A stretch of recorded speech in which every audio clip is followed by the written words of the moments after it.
Wandering Tom.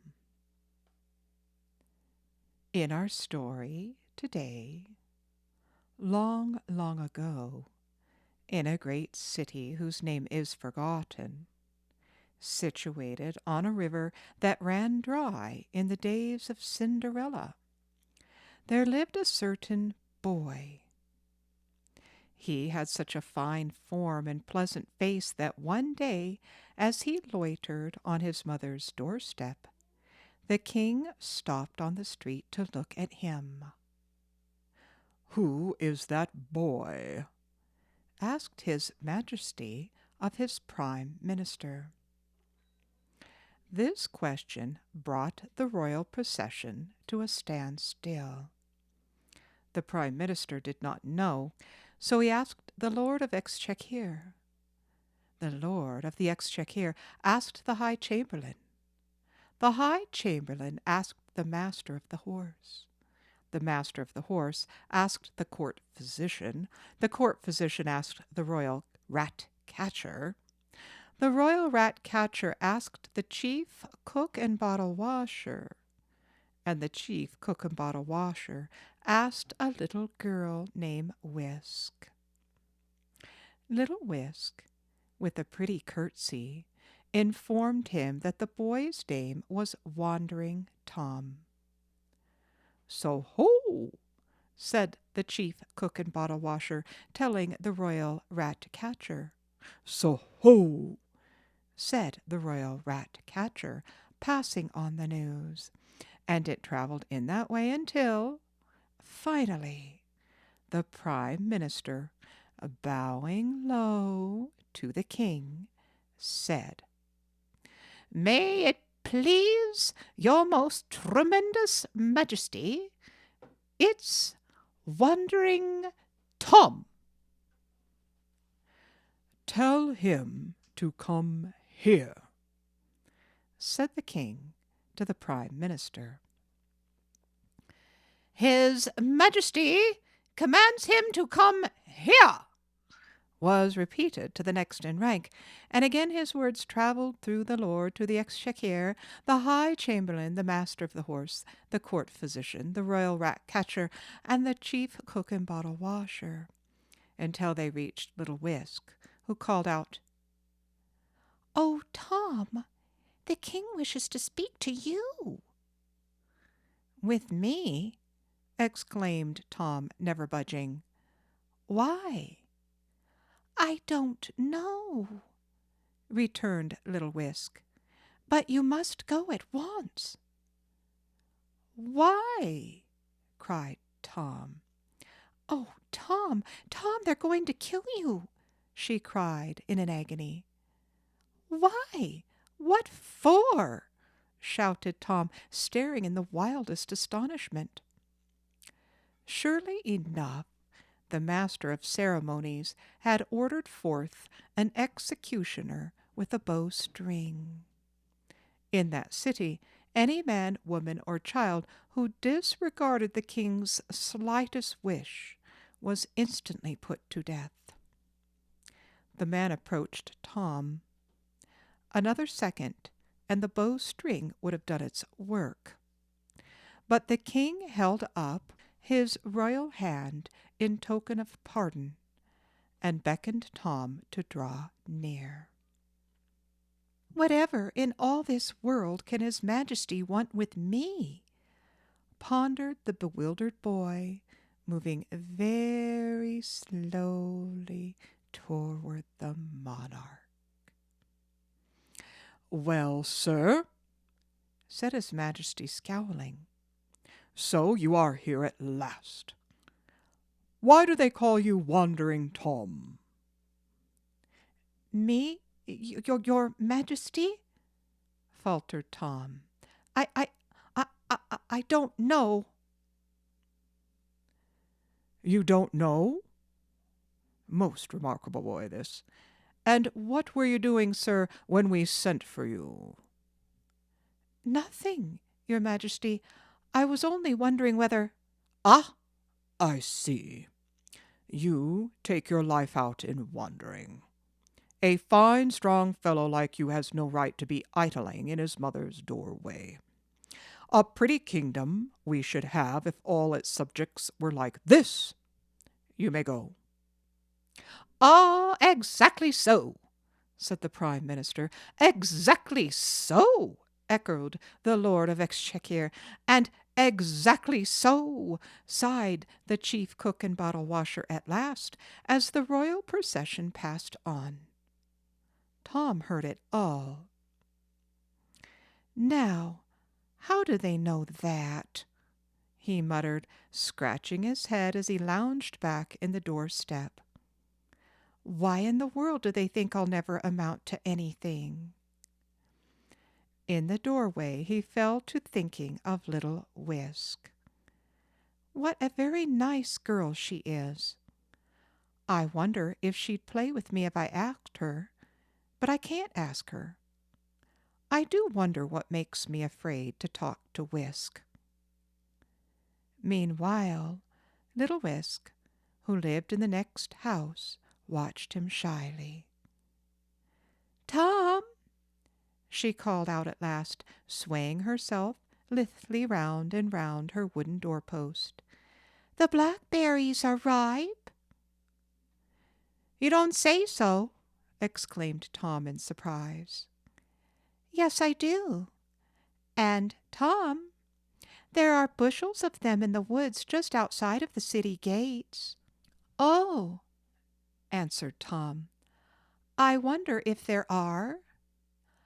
"I know it," said little Whisk decidedly, "and I'm going to get some."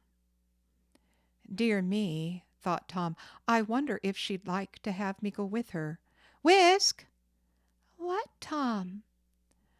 "Oh, nothing," said the frightened fellow, suddenly changing his mind. I was only wondering whether it was going to rain or not." "Rain? Oh, of course not," laughed little Whisk, as she ran off to join a group of children going toward the North City Gate. "But even if it should rain, what matter?" "Oh," thought Tom, "she's really gone for blackberries. I wonder what she had that little kettle on her arm for. Pshaw! Why didn't I tell her that I'd go too?" Just then his mother came to the door, clapping a wet ruffle between her hands. "Tom, Tom, why don't you set about something? There's plenty to do, indoors and out, if you'd only think so." "Yes, ma'am," said Tom, wondering whether or not he was going to have a scolding. "But you look pale, my pet. Go and play. Do. One doesn't often have such a perfect day as this, and such splendid drawing, too.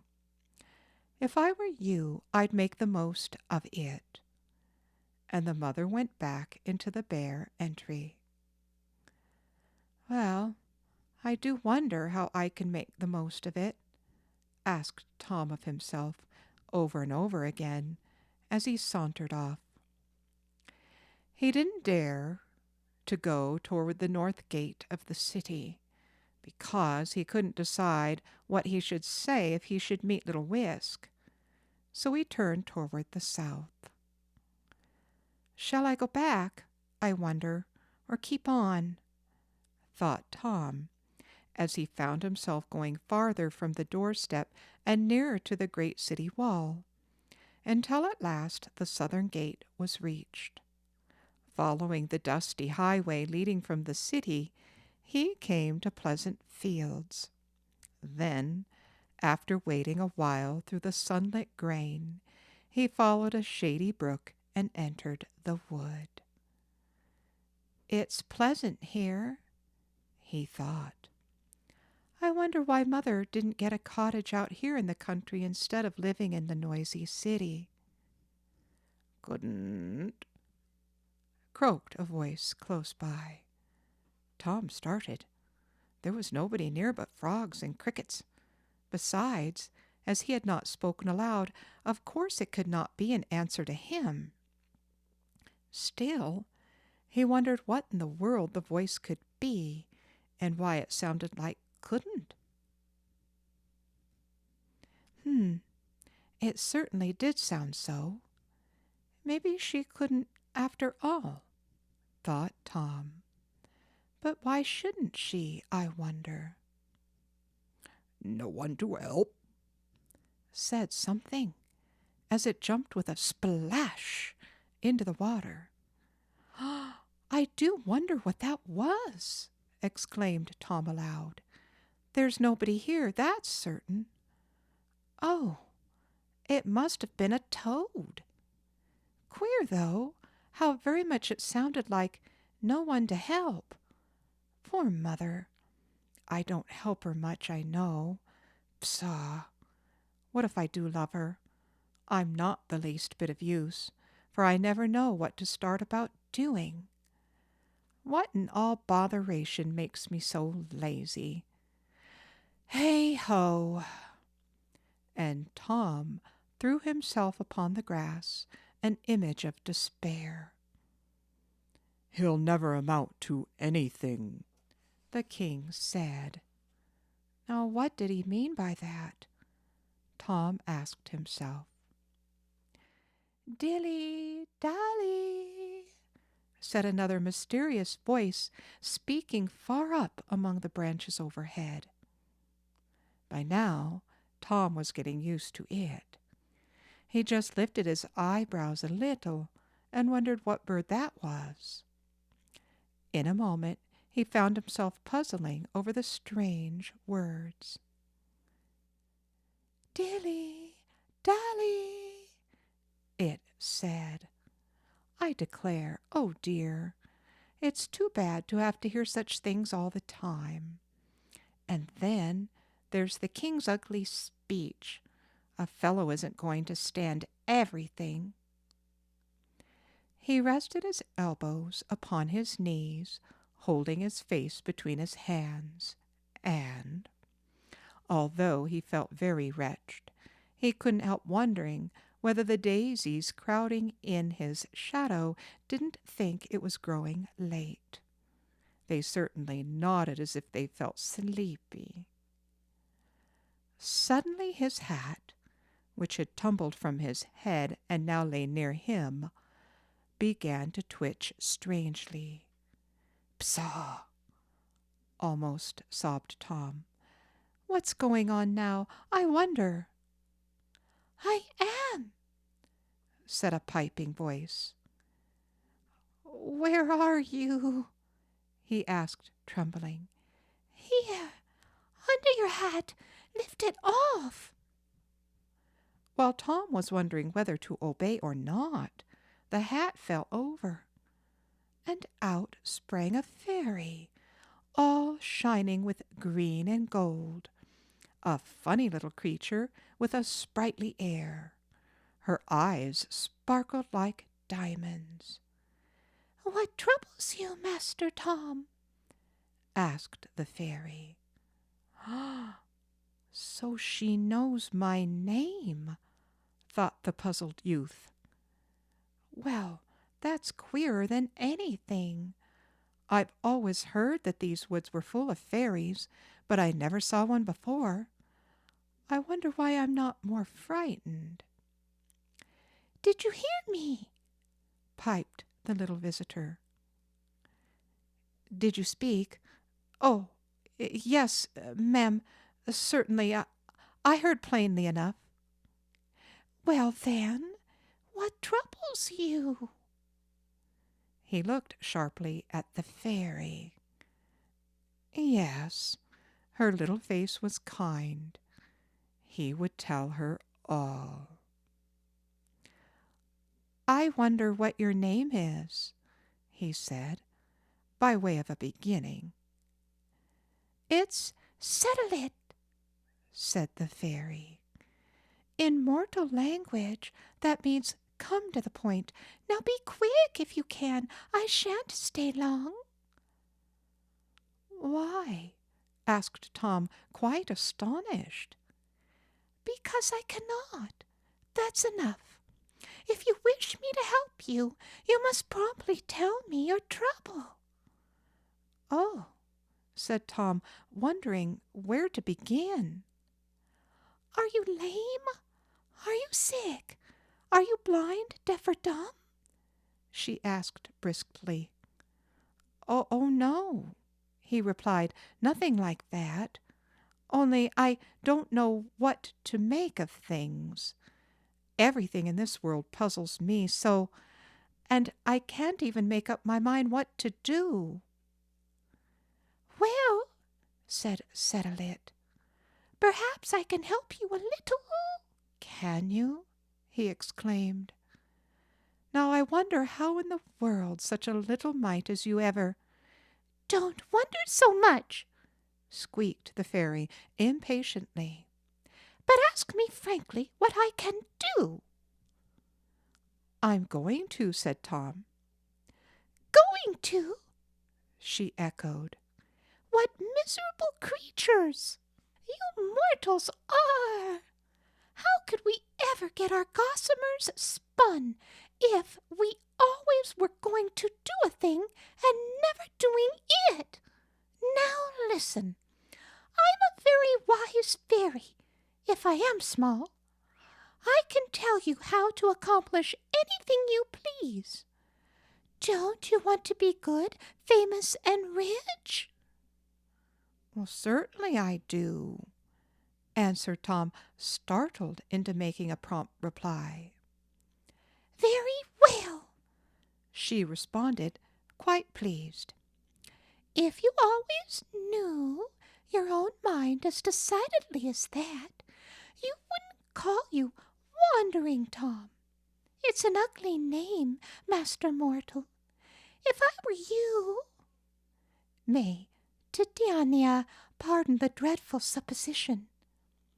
If I were you, I'd wander less and work more. I wonder if I couldn't, said Tom, half convinced. There you go again, Squeaked the fairy, stamping her teeny foot. You're not worth talking to. I shall leave you. She's fading away, cried Tom. Oh, fairy, good fairy, please come back. You promised to tell me how to become good and famous and rich. Once more she stood before him, looking brighter and fresher than ever. You're a noisy mortal, she said, nodding pleasantly at Tom. I thought for an instant that it was thundering, but it was only you calling. I've a very little while to stay, but you shall have one more chance of obtaining everything you wish.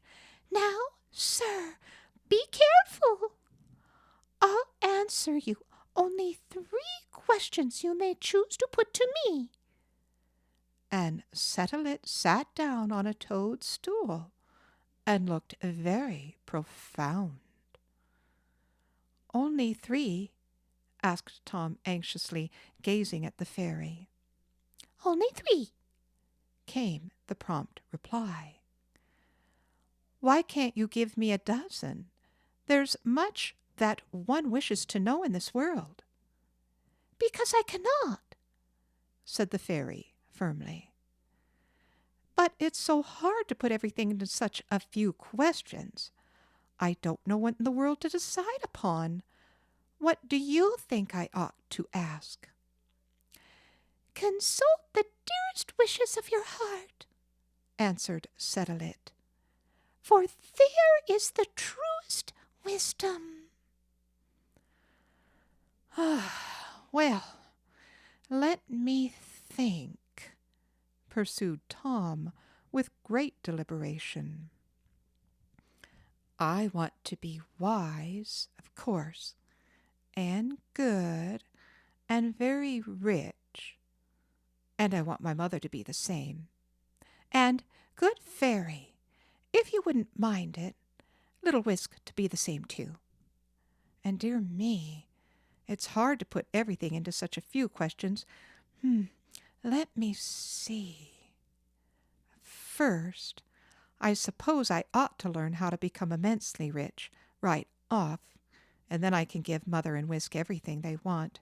So, good settle it. Here's my first question. How can I grow rich, very rich, in 1 week? The fairy shook her head. I would answer you, Master Tom, with great pleasure, she said. But this is number 4. You have already asked your 3 questions. And she turned into a green frog and jumped away, chuckling. Tom rubbed his eyes and sat up straight. Had he been dreaming? I'm a fool, he cried. All the trees nodded, and their branches seemed to be having great fun among themselves. A big fool, he insisted, speaking aloud to himself. The leaves fairly tittered. Didn't old Katy, the apple woman, call me a goose only this morning? He continued, growing very angry with himself. Katy did, assented a voice from among the bushes. Katy didn't, contradicted another. Katy did. Katy didn't. Ah, Tom laughed bitterly. Ha, ha! Fight it out among yourselves, old fellows. I may have been asleep, but anyhow, I have been a fool. Oh! Echoed a solemn voice above him. Tom looked up, and in the hollow of an old tree he saw a great blinking owl. Hello, old Google Eyes. You're having something to say too, aren't you? The owl shifted his position and stared at Tom an instant. Then, as if the sight of so ridiculous a fellow was too much for him, he shut his eyes with a loud "Twit!" that made Tom jump. All these things set the poor boy to thinking in earnest. The words of Settle-it were ringing in his ears. If I were you, I'd wander less and work more. Going back through the wood, across the brook, and over the lots, he pondered and pondered over the day's events, but with new resolution in his soul. And the result of all his pondering was that, as he entered the city gate, he snapped his fingers, saying, "The king's words shall never come true. Wandering Tom is going to work at last." Years passed on. One day, the king and his court came riding down that same city again. Suddenly his majesty, grown older now, halted before a boat-builder's shop and asked, "Who is that busy fellow yonder?" "Where, your most prodigal majesty?" asked the prime minister in return. "In the shop. Yesterday this same young fellow and his man were busy out on the docks. He works with a will, that fellow. I must set him at the royal ships." "The royal ships?" echoed the prime minister. "Your most overwhelming majesty. Why, that is a fortune for any man." "I know it. Why not?" said the king. "What is his name?" The prime minister could not say. And again, as on that day long before, the question travelled through the grandees of the court, until it reached the chief cook and bottle washer, and the chief cook and bottle washer asked a pretty woman named Whisk, who chanced to be coming out of the shop. "He's a master builder," replied Whisk, blushing. "But what is his name?" repeated the chief cook and bottle washer. "He used to be called Wandering Tom," she answered, "but now we all call him by his real name, Thomas Ready." "Thomas Ready!" shouted the chief cook and bottle washer. "Thomas Ready!" called the royal rat catcher. And, in fact, Thomas Ready was called so often and so loudly along the line before it reached the only officer who could venture to speak to the king, that the master builder, with a keen eye to business, threw down his tools and came out of the shop. "Oh, Tom, again the king wishes to speak with you," said little Whisk. They took each other by the hand, and together walked toward his majesty. "Behold," said the king, "we have found the finest young workman in our realms. Let preparation be made at once for proclaiming him Royal Ship Builder. What do they call you, young man? I've lost the name." "Thomas Ready, your majesty," he answered, his eyes sparkling with grateful joy. "And who are you, my pretty one?" "Oh, I'm his wife," said the smiling Whisk. And that is that, my dear listeners.